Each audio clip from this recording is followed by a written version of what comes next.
चलिए so class start करते हैं पूरे मोटिवेशन के साथ, पूरी कंसंट्रेशन के साथ। बोर्ड पर आ जाओ सारे, ठीक है। तभी सब लोग बाहर गए थे, अपने माइंड को वापस लेकर यहीं पर आ जाओ। आज हम पढ़ने वाले लिबरल। लिबरल वर्ड का मीनिंग कि लिबरलिज्म होता क्या है, ठीक है। लिबरलिज्म होता क्या है? फ्रीडम, ठीक है।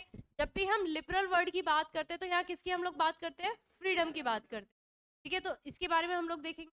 न्यू कंजर्वेटिव्स के बारे में देखेंगे, the revolutionaries and the age of revolutions, ये देखेंगे। बट उससे पहले मुझे बताओ, कुछ डेट्स याद है आपको? 1789 याद है? French revolution. 1791 जैकोबियन क्लब, या फिर कॉन्स्टिट्यूशनल मोनार्की, मींस किंग के साथ क्या आ गया था? कॉन्स्टिट्यूशन आ गया था। 1792 फिनिश हो गया था, राइट। जैकोबियंस पावर में आ गए थे। 1799 Napoleon, 1804 Ford and 1815 Napoleon Bonaparte हार गए थे। किस बैटल में हारे थे? Battle of Waterloo. साइन क्या हुआ था? साइन क्या हुआ था? Treaty of vena. अब अगर ट्रीटी ऑफ वेना साइन नहीं करते तो क्या होता? वर्ल्ड वॉर होता। देखो 1815 में एक बैटल होता है, उसका नाम होता है बैटल ऑफ वाटरलू।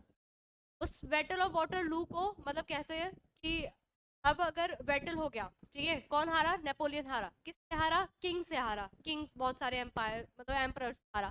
तो अगर नेक्स्ट डे क्या बोलता बोनापार्टे, मैं तो हारा ही नहीं था, तुम लोग झूठ बोल रहे हो, मेरा तो कोई बैटल ही नहीं हुआ, उस केस में क्या करते? तो प्रॉब्लम हो जाती। तो उन्होंने क्या साइन करवाई? ट्रीटी साइन करवाई। ट्रीटी का नाम क्या था? Treaty of vena. उसके अकॉर्डिंग काफी सारी चेंजेस वो लेकर आए थे कि फ्रांस की बाउंड्री क्या कर दी जाएगी? लिमिट कर दी जाएगी, और जो भी जगह उसने जीती है वो दोबारा वापस चली जाएंगी उन एम्परर्स के पास, ठीक है। ऐसे करके कुछ रेगुलेशंस वगैरह फ्रांस के ऊपर दोबारा लगा दिए गए। उसके बाद 1815 में कोई किसी को राजा बनाया जाता है, लुइस फिलिप। किस डायनेस्टी के थे? बर्बन। हम बिस्किट्स खाते हैं बर्बन डायनेस्टी, बर्बन के, ये तो उसी से डायनेस्टी आई थी। कब तक चलती है? 1830 तक। फिर 1830 के बाद आपके इसमें चैप्टर में कुछ डेट्स हमेशा याद रहेंगे। हाँ लिंक है, एक ही फैमिली है, ठीक है। लुइस 16 की तो डेथ हो जाती है, पर क्या बचते हैं? लुइस फिलिप बचते हैं, या फिर कह सकते हो उनकी फैमिली में, तो वो आ जाते हैं पावर में। तो लिबरलिज्म की डेफिनेशन पता ही है हमें, क्या होता है? क्या होता है? फ्री, ठीक है। जब लिबर की बात की जाती है या लिबरलिज्म की बात की जाती है तो हम फ्री से जोड़ते हैं, क्या? क्या हम लोग लिबरल कंट्री में रह रहे हैं? क्या आप लोग फ्री हो? पर क्लास में तो बैठना पड़ता है। कहाँ हो फ्री? हाँ, चॉइस है, मींस अगर कुछ ना कुछ अच्छा करना है तो मेहनत करनी पड़ती है। तो ये क्या है? हार्ड वर्क है, ठीक है, हार्ड वर्क है। तो अब यहाँ पे क्या होता है कि ये किसके लिए था? जितनी भी हाई क्लास थी वो सब लिबरल थे, सबको क्या मिला हुआ था? फ्रीडम मिला हुआ था, इक्वेलिटी थी, बहुत अच्छा ट्रीटमेंट मिलता था, पार्टीज करते थे, लग्जूरियस लाइफ थी, टैक्स नहीं था, सब कुछ था। पर सफर कौन कर रहा था? Middle class. अब यहाँ पर एक टर्म बात हुई है, न्यू। न्यू का मतलब क्या होता है? हाँ, ठीक है, मिडिल क्लास में सब लोग आ जाते हैं, पर न्यू मिडिल क्लास कब बनती है? जब इंडस्ट्रियलाइजेशन आया, जब लोग एजुकेटेड हुए, जब लोगों के पास क्या आने लगा? सेंस आने लगा कि हाँ अब हमें कुछ करना चाहिए। अब देखो, अब आपके लिए ब्रेक होता है 15 मिनट्स का, सबके लिए होता है। अब सबको क्या लगता है? क्लास जब ओवर होगी तो कुछ ऐसे बच्चे होंगे जिनको लगता होगा फटाफट से कैंटीन जाना है, कुछ खाकर आना है। कुछ ऐसे होते होंगे कि जो मैम ने लिखाया है मैं इसके नोट्स बना लेता हूँ, ठीक है। कुछ ऐसे होते होंगे कुछ बात कर लेते होंगे या देख लेते होंगे नेक्स्ट क्लास में क्या है। तो मीन्स सबके लिए वो 15 मिनट्स का ब्रेक क्या है? डिफरेंट व्यू का है, ठीक है, डिफरेंट व्यू है उन सब सभी का, कुछ का कॉमन हो सकता है, पर ज्यादातर डिफरेंट व्यू है। इन द सेम वे अगर मैं आपसे बोलती हूँ फ्रीडम, तो आपके माइंड में बहुत सारी चीजें आ जाती होंगी। जैसे अब आपकी एज है, आपको लगता है कि घूमना होना चाहिए, एडवेंचर होना चाहिए लाइफ में, है ना, तो ये फ्रीडम चाहिए होता है, ठीक है। अब अगर कोई पर्सन है जो बिजनेसमैन है, आप लोगों ने देखा होगा जनरली आप बोलते हो या तू हर बात में बिजनेस ले आता है, या तू हर बात में ये चीज ले आता है। इसी तरीके से जब हम लिबरलिज्म की बात करते हैं तो पॉलिटिकल स्फेयर पे लोगों की अलग डेफिनेशन थी, कि पॉलिटिकली वो क्या चाहते थे, इक्वलिटी मिल जाए, कॉन्स्टिट्यूशन मिल जाए। पर जो बिजनेसमैन थे या इंडस्ट्रियलिस्ट थे, उनकी डेफिनेशन डिफरेंट थी। उनका मानना था कि उन्हें क्या मिल जाए, टैक्स ना देना पड़े, या टैरिफ जो होते हैं वो कम हो जाए। जैसे टोल पे टैक्स देते हो ना, ऐसा कुछ कम हो जाए, कस्टम ड्यूटीज कम हो जाए, तो वो उनका मानना था। अब कोई चीज अगर मार्केट से आ रही है, ठीक है, मतलब अगर आप इंपोर्ट कर रहे हो किसी कंट्री से, ठीक है, लेकर आ रहे हो, और आप जैसे ही कंट्री में एंटर करते हो कुछ टैरिफ देने पड़ते हैं, कुछ टैक्स देना पड़ता है, ठीक है, इंपोर्ट करने के लिए टैक्स देना पड़ता है या एक्सपोर्ट करने के लिए टैक्स देना पड़ता है। वो टैक्स अगर बढ़ता है तो वो किस में ऐड होगा, आपके प्रोडक्ट के प्राइस में। खरीदेगा कौन, आप लोग। तो प्राइस किसको जाना देना पड़ रहा है, आप लोगों को, ठीक है। तो प्रॉब्लम किसे होगी, मिडिल क्लास, ठीक है। तो ऐसे ही मिडिल क्लास के लोग कौन थे, इंडस्ट्रियलिस्ट, बिजनेसमैन, जो खरीदते भी थे और बेचते भी, ठीक है। तो अब यहाँ पर देखते हैं कि इनकी मैंने बता दिया आप लोगों को डिफरेंट डेफिनेशंस होती है। इक्वलिटी बिफोर द लॉ, ये पॉलिटिकल डेफिनेशन, जो पॉलिटिकली व्यू करते थे लोग, पॉलिटिकली क्या होना चाहिए, क्या चेंजेस होने चाहिए, उनके अकॉर्डिंग इक्वलिटी होनी चाहिए, ठीक है। यूनिवर्सल सफरेज होना चाहिए, इसका मतलब राइट टू वोट सबको मिलना चाहिए।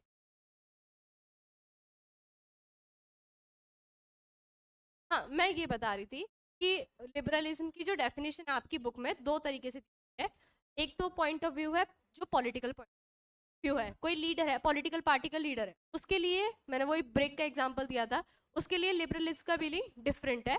और एक जो बिजनेसमैन है उसका मीनिंग डिफरेंट है, वो बिजनेस के पर्सपेक्टिव से फ्रीडम चाहेगा, और जो पॉलिटिकली है इंगेज, उसे पॉलिटिकल लेवल पर चीजें चाहिए होंगी। ओके, तो ये वही बात है कि जो पॉलिटिकल व्यू रखता था मिडिल क्लास में, उसका क्या मानना था कि मुझे इक्वालिटी मिल जाए बिफोर लॉ, और क्या मिल जाए, सफरेज, मतलब यूनिवर्सल अडल्ट फ्रेंचाइज, या फिर कह सकते हैं right to vote. Simple terms में यूनिवर्सल अडल्ट फ्रेंचाइज हम लोग लेकर आते। तो अब ये जो फ्रेंच रेवोल्यूशन थी, ये क्या थी, पहला एक्सपेरिमेंट था। क्या ये एक्सपेरिमेंट था या रेवोल्यूशन था, एक्सपेरिमेंट था। क्या ये सक्सेसफुल हुआ था, पार्शली, पार्शली हुआ था, अच्छे से एडमिनिस्ट्रेशन नहीं लेकर आ पाए थे, ठीक है। कोई ना कोई रूलर ऐसा बन ही जाता था तो जो कि बाद में डिक्टेटर बन जाता था, तो प्रॉपरली चीजें नहीं बन पा रही थी, ठीक है। अब क्या हुआ ये मैंने आप लोगों को बता दिया। नेक्स्ट आता है, अच्छा जो राइट टू वोट था वो किसे मिला हुआ था,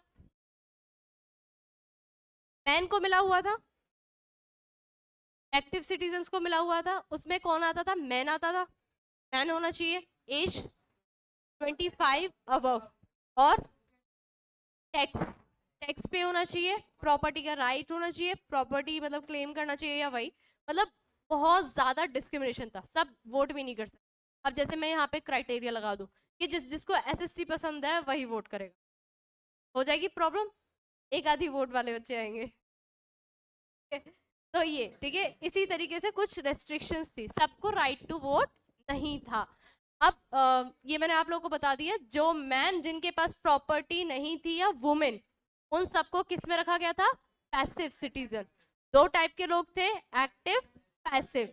एक्टिव वाले क्या करते थे, वोट देते थे, पैसिव वाले वुमेन्स इंक्लूड करके कुछ भी पॉलिटिकल राइट नहीं होल्ड करते थे। नेक्स्ट आता है, नेपोलियनिक कोड ने क्या किया था, देखो जब वो पढ़ा ना 1792, जब आपका वो खत्म हो गया था कॉन्स्टिट्यूशनल मोनार्की, तो जैकोबियंस पावर में आ गए थे, तो उन्होंने सभी मेल्स को, अभी वुमेन भी नहीं, सभी मेल्स को क्या दे दिया था, राइट टू वोट दे दिया था, ठीक है। बट जब नेपोलियन दोबारा पावर में आ जाता है 1799 में, बोलता है कोई वोट नहीं मिल रहा है सबको, दोबारा से लिमिटेशंस लगा दी, ठीक है। क्या कर दिया, दोबारा से लिमिटेशंस लगा दी, एंड वुमेन्स को तो माइनर रखा ही जाता था, माइनर की ये अपने हस्बैंड की प्रॉपर्टी है या फादर की है, पैट्रियार्कल सोसाइटी थी, मीन्स यहाँ पे क्या था, मेन डोमिनेंस सोसाइटी थी, मेल्स ही सारा कुछ डिसाइड करते थे, वो भी स्पेसिफिक मेल्स, ठीक है, तो वो आप लोगों को पता ही है। इसके बाद होता है इकोनॉमिक स्फीयर में, अगर हम बात करते हैं इकोनॉमिक स्फीयर में, स्टार्टिंग में ही बोला था कि बिजनेस वाला आइडिया चीज, ठीक है। तो इसमें क्या हुआ था कि जो अभी स्टेट ने आपके ऊपर रेस्ट्रिक्शंस लगाई हुई हैं movement of what, goods and capital के लिए, उनको कम कर देना चाहिए या हटा देना चाहिए। हमारे इंडिया में कितनी करेंसी चलती है, एक ही है, ऐसा तो नहीं है कि साउथ में डिफरेंट है, नॉर्थ में डिफरेंट है, ऐसा नहीं है, एक ही करेंसी है। अब फॉर एग्जाम्पल मैं नंबर ऑफ करेंसी बढ़ा देती हूँ, 2 कर देती हूँ, प्रॉब्लम हो जाएंगी। अगर मैंने नंबर 10 कर दिया तो, और 30 कर दिया तो बहुत प्रॉब्लम हो जाएगी। आप इमेजिन कर सकते हो ये यहाँ पे हो रहा था। ठीक है, मेजरमेंट 1 किलोमीटर में कितने मीटर्स रखते हैं आप लोग? 1000 रखते हैं। या लीटर में कितने मिलीलीटर होते हैं? 1000 तो नहीं होते। कितने मिलीलीटर होते हैं? 1000 नहीं होता है, 1000 होता है। अच्छा, या फिर कुछ और होता है? अगर 1 kg बोला जाए उसमें कितने ml होंगे? तो इसको देख कर आना, कभी कोई ये चीज परचेज करना जो लिक्विड हो उसके पीछे देखना कितना ml लिखा हो। ठीक है, तो अब डिफरेंट अगर होगा कि अगर मैं 1 किलोमीटर में मैं आपका डिस्टेंस मेजर कर रही हूँ 500 मीटर, और दूसरी जगह मेजर हो रहा है 1000, तो प्रॉब्लम होगी, चीजें परचेज करने में प्रॉब्लम होगी। तो वो सब प्रॉब्लम्स होने लगी थी। प्लस जो जर्मन्स थे, लैंग्वेज की प्रॉब्लम थी, बहुत सारी कंडीशंस थी। तो इन्होंने क्या किया, नेपोलियन ने करेंसी, वेट और मेजर्स को क्या किया, यूनिफॉर्म कर दिया। Means standard measures and weights बना दिए। उनका मानना था कि अगर हम जितनी ज्यादा चीजें लेकर आएंगे उतनी ज्यादा प्रॉब्लम हो जाएगी। इसका एक एग्जांपल है, एक मर्चेंट है, वो ट्रेवल कर रहा है 1833 में हैम्बर्ग से नरम्बर्ग में, एंड वो गुड्स को पास करता है 11 कस्टम बैरियर से। हर जगह कितना टैक्स देता है? 5%। ठीक है, अगर कोई प्रोडक्ट है वो 100 रुपीज का है, तो वो हर कस्टम से जाएगा तो कितने रुपीज पड़ जाएंगे उस पर? 5 रुपीज। कहाँ ऐड होंगे वो? आपकी पॉकेट में। क्या जो सेल कर रहा है वो अपने ऊपर ही रखेगा लोड? नहीं। क्या आपको मैं सस्ता दे दूं? नहीं। तो इन सब की वजह से बहुत ज्यादा प्रॉब्लम होती थी। प्लस यहाँ पे एक एल नाम का एक मेजरमेंट यूनिट है जिससे टेक्सटाइल मेजर किया जाता था। वो डिफरेंट प्लेसेस पे डिफरेंट मेजर्स थे। ठीक है, इन सबको हटाया गया। लग रहा है कि पीपीटी कितनी बड़ी है, क्या क्या कुछ लिखा हुआ है, पर इसमें सिंपल एक ही आइडिया है कि वेट्स एंड मेजर्स को क्या कर दिया, यूनिफाई किया, या फिर कह सकते हैं कम कर दिया, या फिर कह सकते हैं एक स्टैंडर्ड यूनिट बना दी। ठीक है, अब आता है ये चीज, ये सब हुआ कैसे? 1834 में जितने भी कस्टम वाले लोग थे वो बोलते हैं हम लोग अपनी क्या बनाएंगे, यूनियन। यूनियन का नाम क्या देंगे? डॉल्वेरिन। डॉल्वेरिन नाम की एक यूनियन बनाते हैं एंड ये कुछ स्टेप्स लेते हैं। स्टेप्स में मैंने लिखा हुआ है कितनी करेंसी है पहले? 30। कितने में बना दी? 2। अभी हमने एग्जाम्पल लिया इंडिया में 30 करेंसी हो जाएंगी तो प्रॉब्लम हो जाएगी। तो हाँ, रोड मतलब ऐसे कुछ लिखा हुआ नहीं। तो करेंसी से 30 से उनका नंबर क्या कर दिया, 2 कर दिया। उसके बाद अब क्या किया, नेपोलियन। ये सब कौन कर रहा है?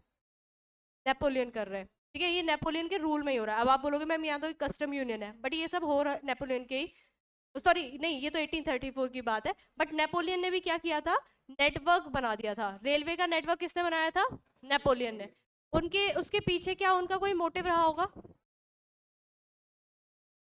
हाँ, उनका ये था कि अगर मैं ट्रांसपोर्टेशन कर देता हूँ, कनेक्टिविटी ले आता हूँ, कम्युनिकेशन इंप्रूव कर देता हूँ, तो अगर कभी कहीं अटैक होगा मेरी जगह पर, कहीं कोई रिवॉल्ट होगा, तो मैं क्या करूंगा, जल्दी से वहां जा पाऊंगा। तो क्या ये भी यहाँ पर भी वही चीजें हुई? यहाँ पे रेलवेज को इम्प्रूव किया गया, उनका नेटवर्क बनाया गया, प्लस इकोनॉमिक इंटरेस्ट को यूनिफिकेशन में लाया गया। मीन्स जितनी भी इकोनॉमिक चीजें थी, स्पेशली करेंसी वगैरह को। ठीक है, इसके अलावा जो भी अब एक चीज बताओ, मैंने ये पहले भी बात एग्जांपल लिया है कि अगर आप लोगों को मैं खाना नहीं देती हूँ तो कुछ और सोचोगे?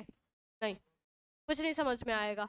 इसी तरीके से यहाँ पे था। अब जब लोगों के पास पैसा आने लगा, जो वो इतने टैरिफ्स दे रहे थे वो रिड्यूस हो गए, लोग खुश हैं, सारी चीजें स्मूथ चल रही हैं, तो वो क्या करेंगे, क्या करेंगे, अब अपने नेशनल सेंटिमेंट्स का ध्यान देंगे।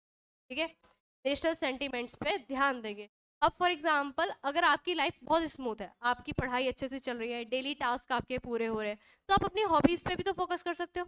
अब आपके जो डेली टारगेट्स है कि आज मुझे इतना चैप्टर फिनिश करना है, वही कंप्लीट नहीं हो रहा है, एंड लास्ट में इतना बल्क सिलेबस होगा, तो आपसे कोई कहे कि चलो पिक कराने चलते, जाओगे? चले भी जाओगे तो बड़ा स्ट्रेस, कोई जाएगा? कोई भी नहीं ऐसे स्टूडेंट।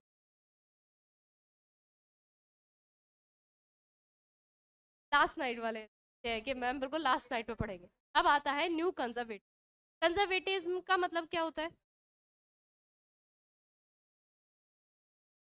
हाँ, अच्छा, आप लोगों में से कुछ फ्रेंड्स आपके ऐसे होंगे जो कि जिनकी फैमिली अलाउ नहीं करती होगी लेट नाइट, जैसे आफ्टर 7 आप घर से बाहर नहीं जा सकते, आफ्टर 8 नहीं जा सकते, होती है ना रूल्स आपके यहाँ पर।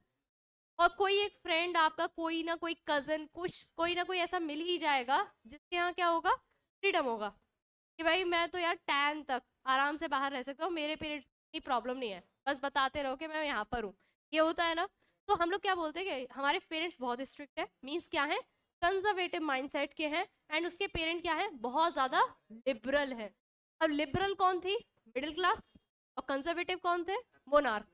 मोनार्क नहीं चाहते थे कि चेंज आए, चेंज आएगा तो क्या होगा, उनकी जो चेयर है, उनकी जो अथॉरिटी है, वो खतरे में पड़ जाएगी। ठीक है।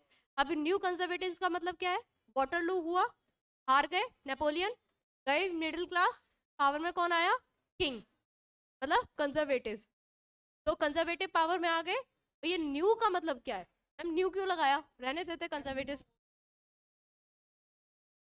हाँ हाँ हाँ।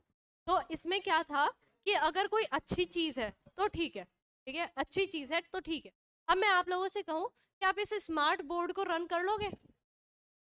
कुछ बोलेंगे हाँ मैम कर लेंगे, कुछ बोलेंगे नहीं मैम बड़े फंक्शन है, पता नहीं चलता क्या होता है, ठीक है। या फिर मैं आपके आगे एक कोई एसी है या कोई, मैं बोल देती हूँ इसे सही करके लाना, कल कर पाओगे? नहीं कर पाओगे, कुछ समझ नहीं आ रहा है। पर अगर मैं आपको एक पर्सन अपॉइंट कर दूं कि ये आपका ये सही करके देखा, तो आपको कोई प्रॉब्लम होगी उससे? नहीं प्रॉब्लम होगी। ऐसे ही ये थी, मतलब जो सोसाइटी में इन 15 16 या 20 साल में जो अच्छे चेंजेस हुए थे, उनसे इन्हें कोई प्रॉब्लम नहीं। अच्छे चेंजेस मतलब रेलवे का आना, ठीक है, रेलवे के आने से इन्हें कोई प्रॉब्लम होगी? नहीं, आराम से एसी कोच में बैठ के जाएंगे। तो एसी नहीं था तब, पर आराम से कोच में बैठ के जाएंगे, कोई घोड़ा गाड़ी कुछ लेके जाने की जरूरत नहीं है, आराम से बैठेंगे, आराम से पहुंचेंगे, कोई प्रॉब्लम नहीं रहेगी। ठीक है। तो इनको उन चीजों से प्रॉब्लम नहीं थी जो कि इनके लिए फायदेमंद थी, इसीलिए ये टर्म न्यू ऐड किया गया है। इसके अलावा एडमिनिस्ट्रेशन, अगर मैं आपसे कहूँ कि आप पूरा सिटी का एडमिनिस्ट्रेशन संभाल लोगे, आप बोलोगे मैम अभी टाइम लगेगा पर संभाल लेंगे, थोड़ा पढ़ना पड़ेगा, ठीक है। अब इनको भी ये नहीं पता था कि एडमिनिस्ट्रेशन रन कैसे करता है। जब इन्हें पता चला कि लिबरलिज्म फॉलो करने वाले लोग थे, आज पता नहीं क्या हो रहा है, जितने भी लिबरलिज्म फॉलो करने वाले लोग थे या जो न्यू मिडिल क्लास थी, जो उन्होंने ब्यूरोक्रेसी बनाई थी या फिर कह सकते हैं पूरा एडमिनिस्ट्रेशन बनाया था, वो लोग बहुत अच्छे से रन कर रहे थे। प्रॉपर टाइम पर टैक्स आ जाता था, लोग अपॉइंट थे, काम कर जाते थे, कोई दिक्कत, सबको सैलरी मिल, सब कुछ आराम से चल। हाँ, ये ब्यूरोक्रेसी मतलब पूरा एक एडमिनिस्ट्रेशन का बनना, एक साइकिल का चलना, मीन्स एसी सही करना आपके लिए बिग टास्क है, पर एक पर्सन के लिए नहीं, कि वो उसके लिए अपॉइंटेड है। तो अगर आपसे बोलूं कि हमें हमारी कंट्री की जीडीपी कैसे काउंट होती है, आधे बच्चे डिफाइन भी नहीं कर पाएंगे, कुछ डिफाइन कर देंगे। अब मैं आपसे कहूँ कि कैलकुलेट करो तो बड़ी प्रॉब्लम होगी, पर उसके लिए क्या है, हमारे पास एक पूरा सिस्टम है जो उस चीज को कर रहा है, ठीक है। तो यही होती है ब्यूरोक्रेसी। तो मीन्स जब इनको पता चला कि हाँ एक ऐसा सिस्टम बना हुआ है जो कि टैक्स वगैरह कर देता है, सारा एडमिनिस्ट्रेशन देख लेता है, तो क्या ये इसे हटाएंगे? नहीं हटाएंगे। कोई प्रॉब्लम हो रही है इससे? कोई प्रॉब्लम नहीं हो रही। डायनेमिक इकोनॉमी है, करेंसी का नंबर कम हो गया है, कोई परेशानी होगी? कोई परेशानी नहीं होगी। अच्छा है, टैक्स एक ही करेंसी में आ जाएगा, आराम से खर्च करने में कोई प्रॉब्लम नहीं रहेगी, ठीक है। फ्यूडलिज्म, याद है फ्यूडल सिस्टम क्या था? लैंडलॉर्ड्स, ठीक है। तो फ्यूडल सिस्टम हट गया तो किंग को क्या फायदा?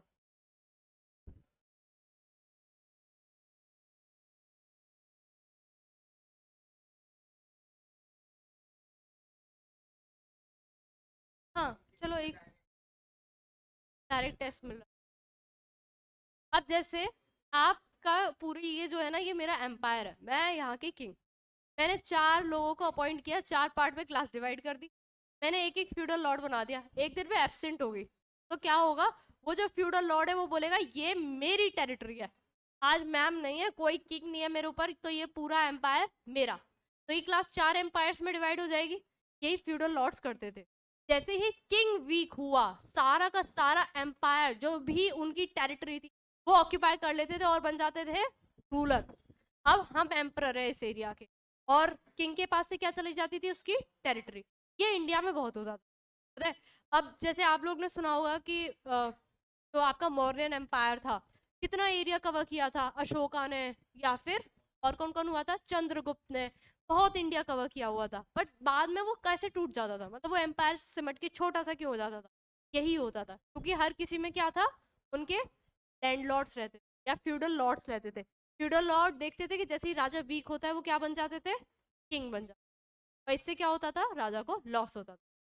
तो ये चीज हटा दी गई, क्या इससे इन्हें फायदा होगा या नहीं? कहाँ है फोकस तुम लोगों का?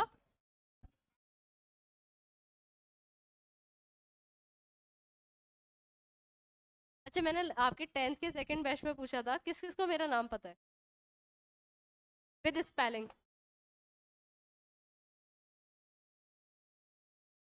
सेकंड बैच में भी यही चल रहा है।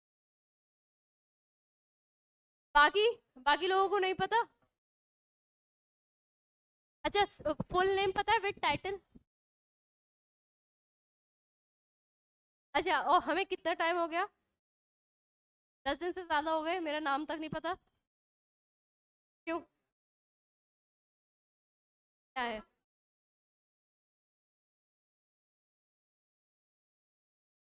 चलो डिस्कशन बंद करते हैं अब।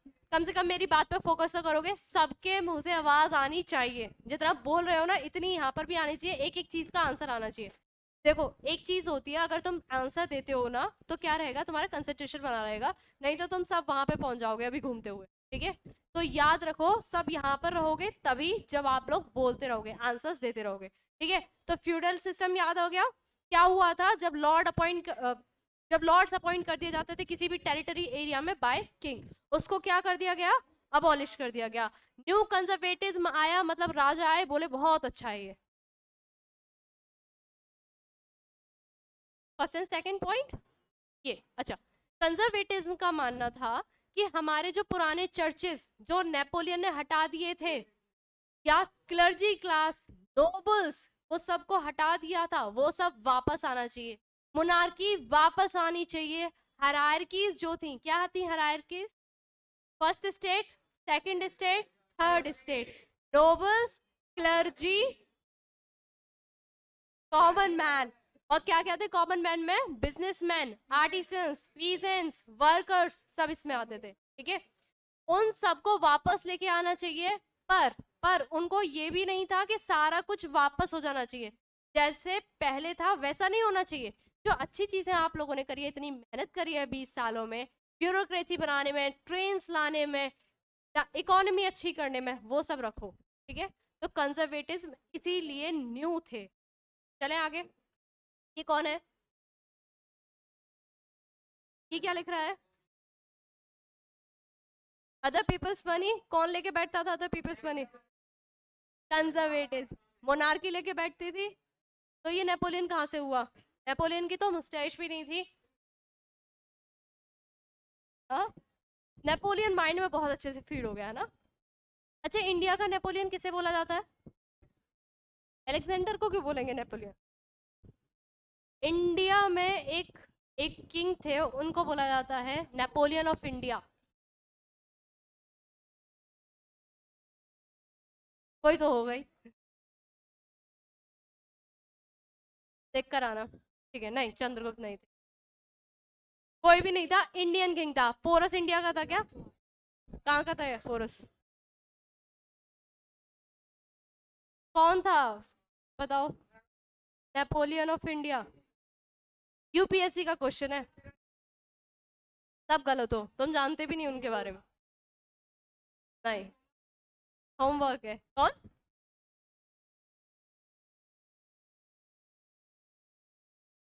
चलो चलो चलो, दोबारा आ जाओ यहीं पे सारा फोकस लेकर। नहीं नहीं, होमवर्क है सबका, देख कर आना, मुझे कल बताना, ठीक है? अब आता है डिफीट ऑफ नेपोलियन।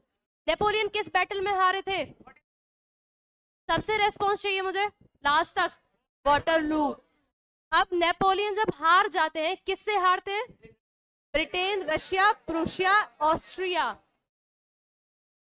चार नेशन थे, चार किंग थे, उनसे वो हारते हैं। ये चारों ही क्या थे, एम्पायर से, इनमें क्या रहते थे, किंग रहते थे। ये सब यूनाइट क्यों हुए, क्योंकि उन्हें पता था अगर नहीं हराया तो नेपोलियन कल हमारे एरिया में भी आ जाएगा। तो हाँ, मतलब हर जगह वो ट्राई कर रहा था, धीरे धीरे आगे बढ़ रहा था, लोगों को ना अपने आर्मी में ले आता था और ट्राई कर रहा था। इसके अलावा ये एक नेम है, ये कौन है? ड्यूक मेटरनिश। ये मैंने पॉइंट क्यों डाला है, कुछ कुछ इन्होंने क्या किया होगा? ट्रीटी ऑफ वेना को क्या किया था? होस्ट किया था। डांस शोज वगैरह देखते हो, उसमें एक होस्ट होता है, उसी तरीके से होस्ट करने वाले ये थे। पर मैंने ये पॉइंट डाला क्यों? क्वेश्चन आता कैसे है? एमसीक्यू बनता है दो तरीके से। ये जो इंसान थे ना, इन्होंने दो सेंटेंसेस दिए। एक तो फ्रांस क्या करेगा? स्नीज करेगा एंड यूरोप में क्या हो जाएगी? कोल्ड हो जाएगा। पूरे यूरोप को कोल्ड हो जाता है, कोल्ड स्प्रेड हो जाता है पूरे ही यूरोप में अगर फ्रांस स्नीज करेगा। इसका मतलब क्या है? एक एक्टिविटी फ्रांस में दिखती है और पूरे यूरोप में उसका क्या दिखने लगता है? इफेक्ट दिखने लगता है। दूसरी बात इन्होंने कुछ और बोली थी। गिसिपी मैज़नी को कौन कौन जानता है? गिसिपी मैज़नी मैम आपने पढ़ाया तो है नहीं, पूछ लिया। इटालियन रिवॉल्यूशनरी जो कि आगे आएगा, ठीक है। ट्रीटी ऑफ वेना किस में साइन हुई थी? 1815। अब ट्रीटी साइन हुई है तो एक रीजन क्या था कि नेपोलियन को बता देना कि हाँ साइन कर दो, कल आप ये नहीं बोल सकते कि मैं हारा ही नहीं था। ओके, पहला रीजन ये। दूसरा रीजन ये था कि उसने चेंजेस किए थे फ्रांस की बाउंड्री में, मतलब वो एम्पायर को क्या कर रहा था? बढ़ाता चला था। तो इन्होंने क्या बोला कि यार तुम ब्रिटेन का भी कुछ एम्पायर ले आए हो, ब्रिटेन के लाए नहीं थे ऑल्दो, रशिया प्रूशिया का कुछ एम्पायर तुमने जीत किया है, तो वो एरिया वापस करो एंड कल तुम दोबारा बाउंड्री बनाओगे, दोबारा आगे बढ़ सकते हो, क्योंकि यहाँ पे नेपोलियन की डेथ नहीं हुई। और हिस्ट्री क्या करती है? खुद को रिपीट करती है। तो हो सकता है नेपोलियन कल वापस आ जाए। देखो, पहले किंग थे, फिर नेपोलियन आए, कॉन्स्टिट्यूशनल मोनार्की आई, जैकोबियन क्लब आया, फिर नेपोलियन आए एंड नेपोलियन के बाद क्या हुआ? दोबारा से कंजर्वेटिव, मतलब दोबारा से किंग आ गए। हाँ, दोबारा से क्या होगा? मोनार्की आएगी। आफ्टर द वॉर कहाँ चले गए? अच्छा, नेपोलियन की डेथ कब हुई थी? 1821, ठीक है। जब आदमी को इतनी बड़ी ट्रीटी साइन करा ली तो टाइम लगता है ना रिकवर करने में।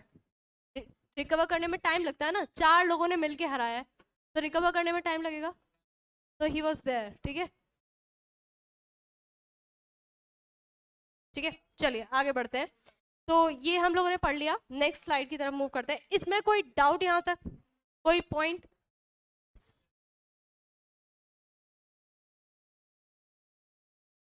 he was not a monarch, he was a dictator. Yeah, monarchy and dictatorship is different. Monarchy is generally when a king rules over the empire, and dictatorship क्या होता है? कोई भी एक कॉमन पर्सन उसके ऊपर रूल कर रहा है। Okay, yes please sir.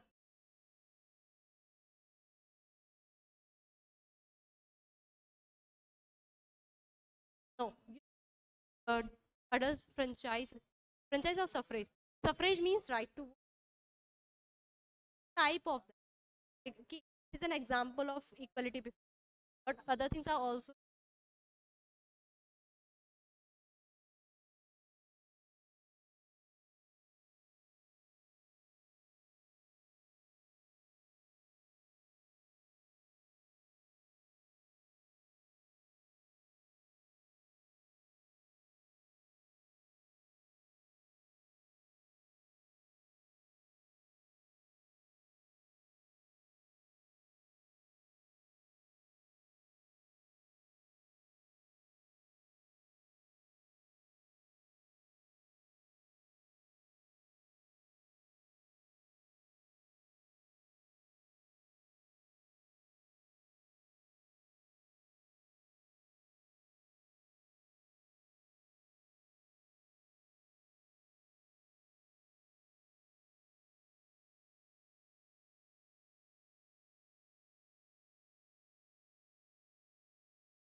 Okay so coming back to topic, कहाँ थे हम लोग? नेपोलियन के फैक्ट्स देख लिए थे। ट्रीटी ऑफ वेना साइन होने के क्या देख लिए थे हमने?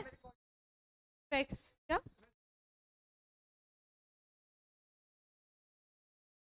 पार्ट? जो सर वाला था। ठीक है चलिए, ये क्या हो रहा है यहाँ पर? ट्रीटी ऑफ वेना साइन हो रही है। ये क्या है? रूलर्स है। और ये कौन है?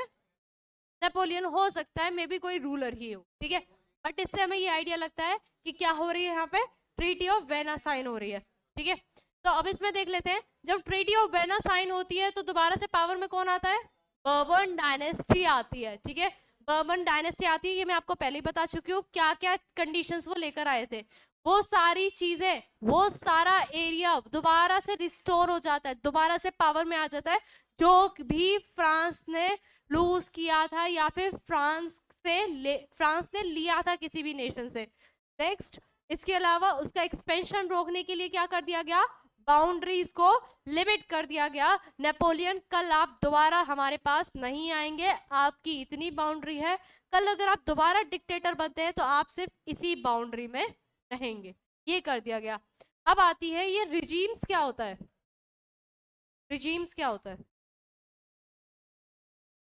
ग्रुप्स या पीरियड, किसी टाइम की बात करते हैं, ठीक है, तो रिजीम्स की आती है, ठीक है। तो कंजर्वेटिव रिजीम सेटअप बाय 1815 व ऑटोक्रेटिक, ठीक है। अब क्या था कि अगर कोई ऑटोक्रेट दोबारा से पावर में आ गया है तो वो क्या क्या चेंजेस लेकर आएगा? कोई मेरे खिलाफ नहीं बोलेगा। जो ऑटोक्रेट मतलब किंग होना, कोई मेरे अगेंस्ट नहीं बोलेगा। किंग का यही फंडा था, हम पावर में हैं तो हमारे ऊपर कोई भी क्रिटिसाइज नहीं करेगा। क्या मुझे कोई क्वेश्चन कर सकता है? नहीं। अगर कोई क्वेश्चन करेगा तो क्या होगी? तो डेमोक्रेसी बन जाएगी, ठीक है। तो डेमोक्रेसी बन जाएगी। क्या मोनार्क डेमोक्रेसी देते थे? नहीं। तो सबसे पहली चीज उन्होंने आते ही क्या बोली? क्वेश्चन करने की पावर ले ली। प्लस प्लस क्या किया उन्होंने? किसी भी तरीके की एक्टिविटी जो कि गवर्नमेंट के अगेंस्ट हो वो आप नहीं कर सकते। रेस्पॉन्स बंद हो गया आना सर के आते ही, दोबारा से आना चाहिए, ठीक है। Most of the impose censorship. Censorship क्या होती है? देखा है, कोई मूवी रिलीज होती है तो उससे पहले क्या होती है? उसको सेंसर से पास कराया जाता है। सेंसर्स क्या देते हैं उसको? रेटिंग देते हैं नहीं। और जनरली उस टाइम पर क्या होता है हमारे इंडिया में? राइट्स वगैरह हो जाते हैं, उसके अगेंस्ट कोई केस हो जाता है या कुछ ना कुछ चलता रहता है, तो वो देखते हैं। क्या काम होता है सेंसरशिप का? देखना कि जो मूवी बनी है उसमें किसी स्पेसिफिक ग्रुप के बारे में या किसी उसकी इंसल्ट तो नहीं है या गलत बात तो नहीं है, वो सारी चीजें देखने का मतलब क्या होता है? सेंसरशिप करना।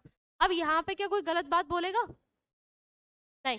यहाँ पे किसके बारे में बात होगी? अगेंस्ट द किंग होगी या नहीं होगी? किंग से खुश नहीं हो तो क्या करोगे? बुक्स में लिखोगे, फ्रेंड्स को बताओगे कि मैम अच्छा नहीं पढ़ाती हैं या मेरे को समझ नहीं आ रहा है। तो यही काम होता था उसमें भी।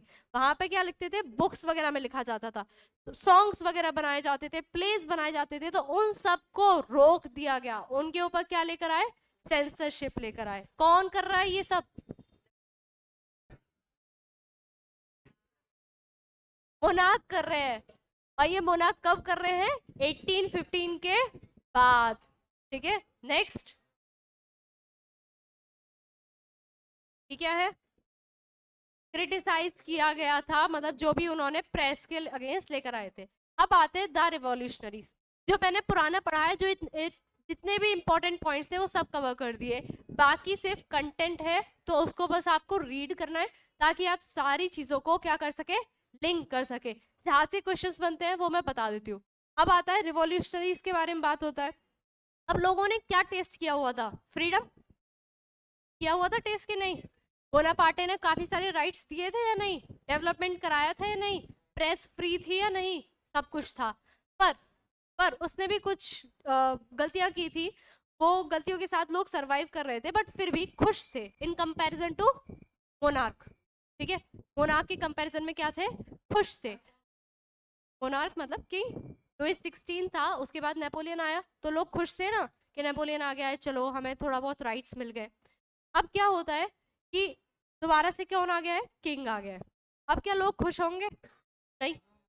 तो लोग क्या करेंगे, तब तो शांत बैठ जाएंगे, अरे अभी नए नए किंग आए हैं, नेपोलियन तक को हरा दिया तो हमें तो मार ही देंगे। ठीक है, तो क्या कोई बोलेगा?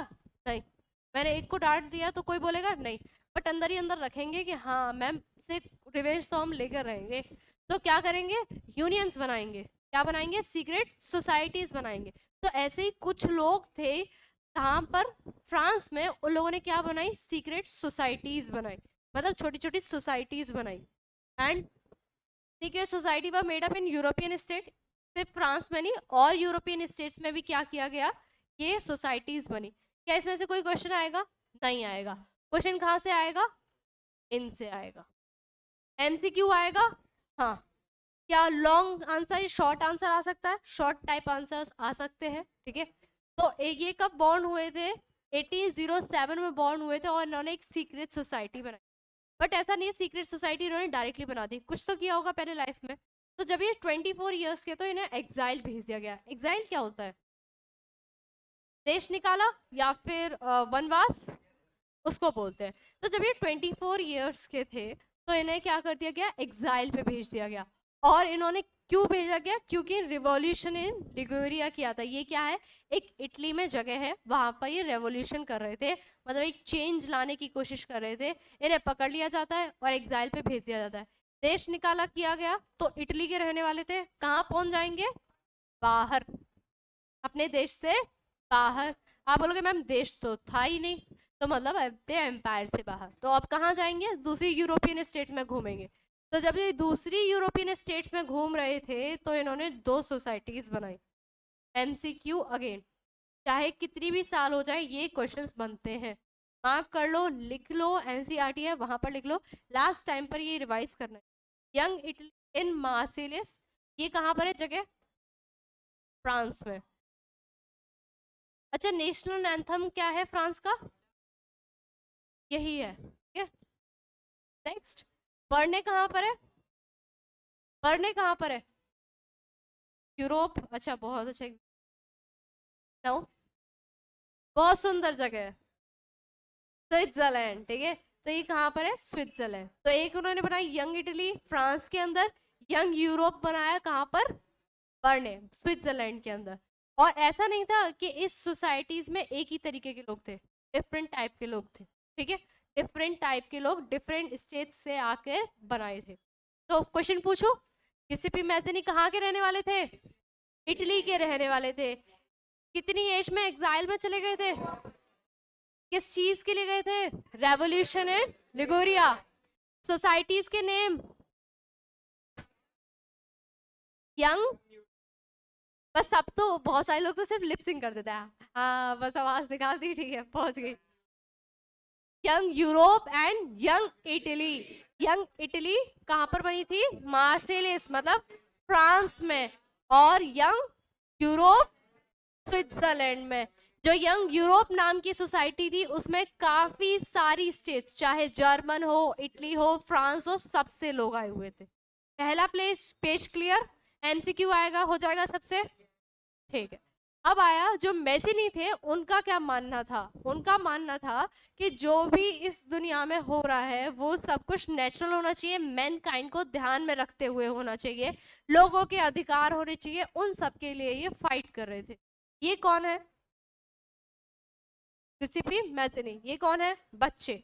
बच्चों को क्या किया जाता है? गाइड किया जाता है। आपके माइंड में, आपकी साइकोलॉजी ऐसी होती है कि जो भी आपको राइट रॉन्ग चीजें बताई जाएंगी आप उसको फॉलो करने लगते। ठीक है, आप ना क्वेश्चंस करते हो पर उसके साथ साथ आपको चीजें समझाई जाए तो आप समझ जाते हो। ठीक है, तो यही था कि अगर बच्चों के अंदर नेशनलिज्म की फीलिंग आ जाए तो वो हमेशा रहेगी। आपके माइंड में हर कंट्री के लिए एक परसेप्शन है। अगर मैं अपने इंडिया की नेबरिंग कंट्रीज के बारे में बात करूं तो हर कंट्री के लिए एक परसेप्शन है। कभी देखा है आपने कंट्री को? नहीं, सिर्फ सुना उनके बारे में और क्या बना लिया, एक परसेप्शन बना लिया। क्या पाकिस्तान को किसी ने देखा है? नहीं देखा है। लोग देखे हैं वहां के? मैम टीवी पे देखे हैं। ठीक है, पर एक परसेप्शन है माइंड में उसके रिलेटेड है, क्योंकि सिर्फ सुना है। इसी तरीके से इसी चीज को गिउसेप्पे मैज़नी पावर में लेते थे कि छोटे बच्चों के अंदर नेशनलिज्म की, यूनिटी की फीलिंग होगी तो वो आगे जाकर भी बनी रहेगी। ठीक है, जैसे आप जब छोटे थे तो अगर आपके पेरेंट्स ने आपको फैमिलियर कराया प्लांट से, पेट से, आपके घर में कभी डॉग रहा है तो आप और अपने आप ही उसको क्या करने लगते हो, केयर करने लगते हो, आपके सेंटिमेंट्स उससे जुड़ जाते हैं। तो ये क्या होता है, जैसा आपको ट्रीट किया जाता है, जो चीजें समझाई जाती है वो रहती है। अब एक चीज याद रखना, ये इंसान हमने पहले पढ़ा है ना, यस और नो, देखा है हमने इसे, ड्यूक मेटरनिश। क्या बोला था, ड्यूक मेटरनिश, जिसने ट्रीटी ऑफ वेना को क्या किया था, होस्ट किया था। उन्होंने क्या बोला था, फ्रांस स्नीज करेगा तो कोल्ड स्प्रेड होती है पूरे यूरोप में। और इसके अलावा क्या बोला था, इसको, इनको मैजनी को बोला था कि ये सबसे खतरनाक इंसान, इससे बच के रहना। ये सोशल ऑर्डर के लिए मोस्ट डेंजरस पर्सन का टाइटल दिया था इन्होंने, ठीक है। सोशल ऑर्डर मतलब सोसाइटी में होने वाली कोई चीज, कोई ऑर्डर है, जैसे मोनार्की है तो उसके अगेंस्ट, या कोई चीज गलत हो रही है, कोई सोशल ऑर्डर बना हुआ है उसके अगेंस्ट, ठीक है।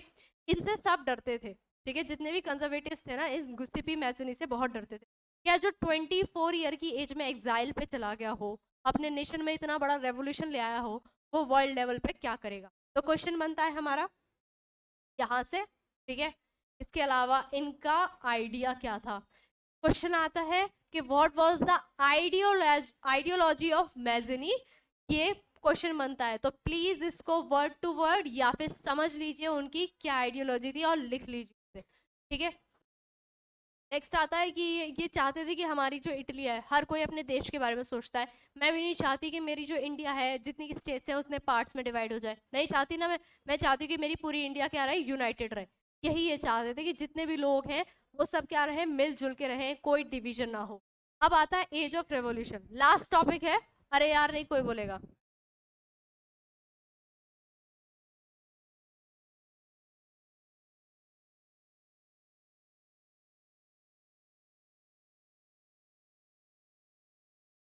वो लर्न कर लेते, छोटी छोटी लर्न कर लेते। और मतलब जनरली ऐसा नहीं था कि इटली में सिर्फ इटली बोली जाती थी, छोटे छोटे पैचेस और होते थे, डाइवर्सिटी। लास्ट टॉपिक है, क्लास की तरह कोई अरे यार नहीं बोलेगा, फोकस करेंगे दोबारा और पढ़ेंगे, ठीक है।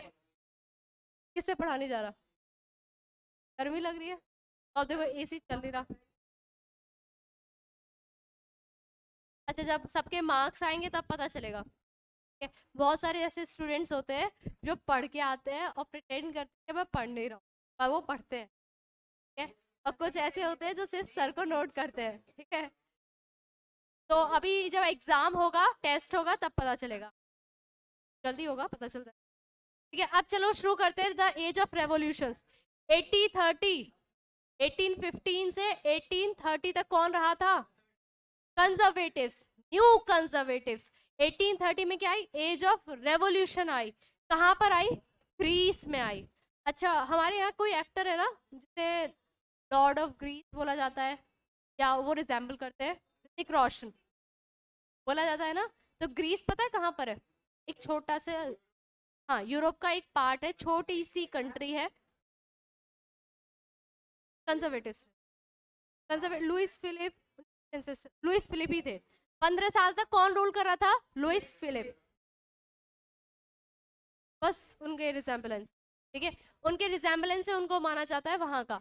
अब अच्छा ये बताओ, ग्रीस कहाँ पड़ती है, लास्ट से एक साथ रेस्पॉन्स, कहाँ पड़ती है, यूरोप। यूरोप में ग्रीस पड़ती है। परेशान थी किससे, ओटोमन एम्पायर। क्या है ये, एक मुस्लिम एम्पायर। ओटोमन का कहाँ कहाँ रूल था, इजिप्ट में था, ग्रीस में था, टर्की में था, यूरोप के और सारे पार्ट्स में भी था। तो बहुत बड़ा एम्पायर किसका था, ओटोमन का था। ग्रीस को क्या बोला जाता है, cradle of Europe. Cradle of Europe का मतलब क्या होता है, पालना। जैसे हम लोग बोलते हैं ना कि इंडस वैली सिविलाइजेशन हमारा पार्ट है, ठीक है, हमारी एक संस्कृति है। इसी तरीके से बोलते थे कि यूरोप की जो शुरुआत हुई, जो सिविलाइजेशन किस पालने में थी, ग्रीस नाम के पालने में। तो पालना क्या है, ग्रीस है, उसमें उसके अंदर कौन है, एज अ बेबी की तरह सिविलाइजेशन, जो कि ग्रो होती है और पूरे फ्रांस में जाती है, ठीक है। तो इसको बोला जाता है, ये याद रखना, ठीक है, क्रेडल ऑफ यूरोप, ठीक है। अब इन लोगों ने देख लिया था कि फ्रांस ने कुछ तो किया था, कुछ तो फायदा इन्हें भी हुआ था, ये भी रेवोल्यूशंस लेकर आएंगे, और क्या लेकर आएंगे, आजाद हो जाएंगे। एक और पॉइंट,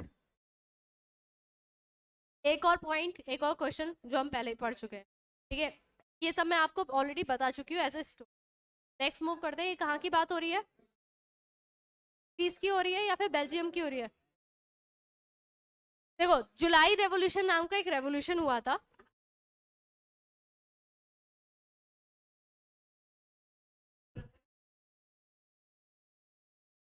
बहुत जल्दी याद आया।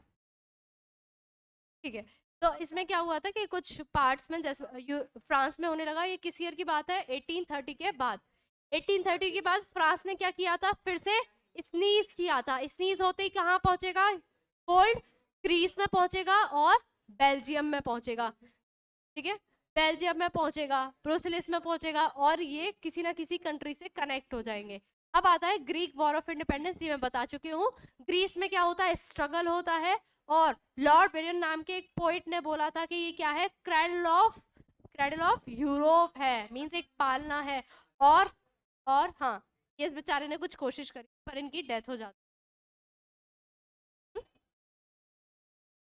एक बार रिपीट कर देती हूँ, ध्यान से सुनना। अब मैं बोल लूं, सारे इधर देखो, बोर्ड की तरफ, बिल्कुल स्ट्रेट हो जाओ, अटेंशन में। अब ध्यान से सुनो, ग्रीस में क्या होता है? ग्रीस किसका पार्ट है? यूरोप का। रूलर कौन है? ओटोमन, ओटोमन एम्पायर है। ठीक है, क्या बोला जाता है? Cradle of Europe. ठीक है, पालना है सिविलाइजेशन का यूरोप की। और यहाँ पे कौन है? मुस्लिम डायनेस्टी है।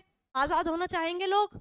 हाँ, फ्रांस को देखा, फ्रांस ने स्नीज किया, आजाद होने की कोशिश करेंगे। एक पोइट था, उसने बड़े सॉन्ग्स वगैरह लिख रहा था, वो चाहता था कि हमारा ग्रीस क्या हो जाए? आजाद हो जाए। पर क्या ये आजादी देख पाएंगे? नहीं। इनकी डेथ हो जाती है फीवर से 1824 में। और एक ट्रीटी साइन होती है, एक ट्रीटी साइन होती है जिसमें क्या हो जाता है? लिखा जाता है कि आपका ग्रीस क्या है? एक इंडिपेंडेंट नेशन है। Lord, it was completely different society in Ottoman empire. वो जनरली रेस्पेक्ट में शो करते हैं। अब हमारे यहाँ जितने लॉर्ड हुए थे, लॉर्ड विलियम या लॉर्ड बेंटिक, तो दे वर नॉट लॉर्ड्स, बस रेस्पेक्ट होता है। जैसे हमारे यहाँ मिस्टर लगाते हैं, वहाँ लॉर्ड लगाया जाता है। ठीक है, तो लॉर्ड विलियम क्या थे? फीवर से उनकी डेथ हो जाती है। और ग्रीस कब आजाद होता है? 1832। अगेन एक एमसीक्यू बनता है, और ये आपका पिक्चर वो शो हो रही है।